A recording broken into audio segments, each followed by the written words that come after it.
ข่าวคนลาวในอู่ฮั่นจากสถานทูตที่ปักกิ่งดีใจจนน้ำตาไหลนักศึกษาลาวในอู่ฮั่นทุกคนปลอดภัยอยู่ใต้การดูแลของกงสุลใหญ่ที่27เดือน1ปี2020ระยะนี้ที่เกิดการระบาดของไวรัสโคโรนาสายพันธุ์ใหม่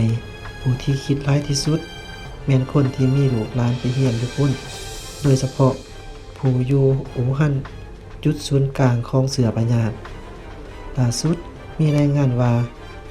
ยังนักศึกษาที่บ่กลับบ้านเกือบ50คนแต่นี้ทุกคนปลอดภัยอยู่ใต้การดูแลของสถานกงสุลใหญ่ตามการรายงานของสถานทูตลาวที่นครหลวงปักกิ่งสป.จีนในวันที่27มังกร2020นี้ให้รู้ว่า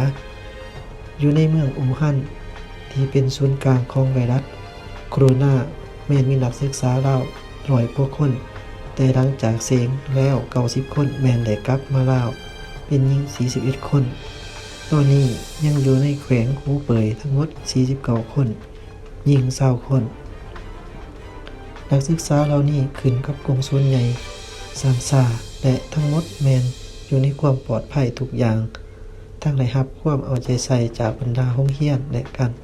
จัดตั้งของแขวงหูเป่ยเป็นอย่างดีส่วนว่านักศึกษาลาวอยู่จีนในแขวงอื่นๆแม้นได้กลับสปป.ลาวหลังจากเสียงภาคเรียนหนึ่งแล้วแต่ต้นเดือนธันวาหาต้นเดือนมังกรและยังจำนวนหนึ่งก็ทยอยกลับบ้านส่วนนักศึกษาลาวที่ยังอยู่โรงเรียนแม้นยังมีน้อยและล้วนได้รับความเอาใจใส่จากการจัดตั้งเป็นอย่างดีสถานทูตเห็นว่าสป.จีนได้แก้ไขปัญหานี้ด้วยความเอาใจใส่เอาจริงเอาจังและอนุมัติสร้างโรงหมอปิ่นปัวพญาตดังกล่าวที่อู่ฮั่นอย่างหีบด่วนและให้สำเร็จภายใน10วันอีกอย่างหนึ่งการจัดตั้งในแต่ละโรงเรียนที่นักศึกษาต่างประเทศอยู่ก็ได้เอาใจใส่ในนำวิธีป้องกันติดตามและกวดกาเป็นอย่างดี